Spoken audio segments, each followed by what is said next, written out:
El caso, por ejemplo, de Andrés Manuel López Obrador, para cuando llegó, yo tenía 20 años siguiéndolo, entendiendo lo que decía y viendo la congruencia en su trabajo.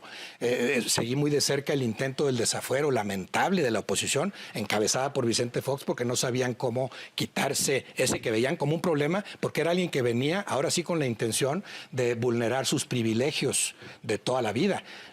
Logra llegar después de un fraude electoral y de otra elección que probablemente perdió por otros motivos. A la tercera logra, se instala y después durante 6 años hace todo lo que había dicho que iba a hacer. Entonces, fue un presidente que a mí me entusiasmó desde antes de serlo y que me entusiasmó más durante el sexenio y con el que quedé plenamente satisfecho al final. Viene como gran sucesora Claudia Sheinbaum. Increíblemente algunos dicen, pero es que está haciendo lo mismo. Pues claro que está haciendo lo mismo, en esencia. Ella cree en eso y avisó lo del segundo piso de la cuarta transformación. Si empiezas a hacer cosas distintas, entonces estás defraudando mi voto. Votaron por ella mayoritariamente, como no habían votado por ningún otro candidato ni candidata, porque ella cree en esto. Pero después, con la inteligencia que ha tenido para darle su propio toque, su propio sello. Veo el sello de Claudia Sheinbaum, veo la diferencia que Claudia Sheinbaum ha establecido con respecto al gobierno de López Obrador, ambos siendo uno muy exitoso y el otro, bueno, en vías de serlo. Hasta ahora me ha encantado, entendiendo el mundo en el que se mueve, el país en el que se mueve, los intereses. Sí. Tanta gente que quisiera que Claudia Sheinbaum fracasara, que fracasara México, o tanta gente que no ha entendido los beneficios del sexenio anterior. Entonces, claro que yo estuve satisfecho con ese sexenio y sigo satisfecho y entusiasmado con el actual. Bueno, una posición de izquierda para mí implica, si cuestionas al poder, al poderoso. Lo que pasa es que aquí también ha habido esa confusión. Me acuerdo también mucho de Helguera, maravilloso, ¿no? Que en una entrevista le dicen, pero ¿cómo ahora estás hablando bien?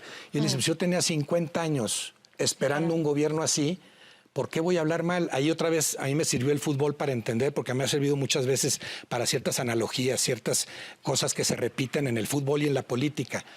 Si yo critico a un equipo porque hace mal esto, cuando empieza a hacerlo bien, pues reconozco, lo está haciendo bien. Ahora piensan que soy americanista. Pues no soy americanista, es el equipo que mejor juega hace 5 años y para eso estoy yo, para decirte quién juega bien y quién juega mal. ¿Cómo voy a criticar a un equipo con todo lo mal que hace?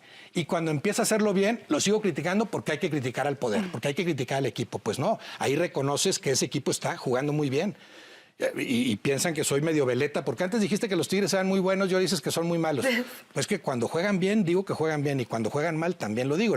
El problema es, trata de sustentar lo que dices, que tu argumento tenga más peso. Entonces, la de Helguera me pareció una respuesta perfecta. Si yo estaba esperando esto, pues ¿por qué lo voy a criticar? Eso no quiere decir que no puedas cuestionar algunas cosas que te gusten menos que otras, claro. Pero esta confusión de que yo como editorialista tengo que criticar siempre al poder, la otra sería, para ti, ¿cuál es el poder? ¿Y cuál es poder? El sexenio anterior vino a trastocar mucho eso del poder, que el poder, ¿cuál era? El gobierno en turno con el poder económico de siempre, que marchan en la misma dirección, empobreciendo al pueblo. Cada vez mayor la separación entre los más ricos y los más pobres. Eso era cada sexenio, una medida ineludible. Esto empieza a revertirse, pero ¿por qué estás ayudando a estos pobres si los teníamos muy a gusto ahí sometidos, ¿no? Entonces, a ese poder que era cómplice del gobierno en turno, a ese poder es al que sí, claro que seguiré combatiendo, que lo siguen enarbolando, lo siguen representando ese poder los grandes empresarios con algunos cómplices en los medios de comunicación. Entonces, justo estábamos hablando de cómo ves tú el hecho de que sea tiempo de mujeres y tengamos una presidenta mujer.